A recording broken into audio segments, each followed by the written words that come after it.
Il Natale non può essere lontano perché è dentro il nostro cuore. È la testimonianza dei fedeli ucraini che si sono riuniti nell'ex chiesa delle Clarisse di Chiavari per celebrare insieme la nascita di Gesù.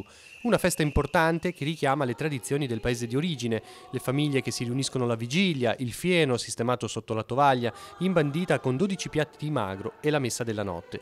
Ora, per la comunità di rito bizantino, la festa potrebbe non avere il sapore di casa, soprattutto per chi è lontano dall'Ucraina ormai da anni.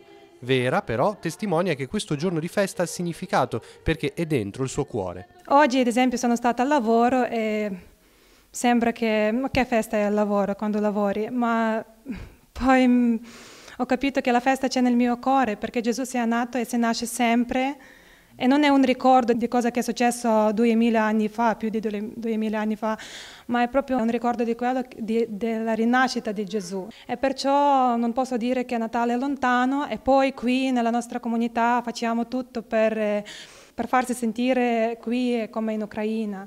La comunità ucraina ha preparato il Natale con riflessioni, preghiere e un pellegrinaggio a Venezia seguendo il Vangelo di Marco.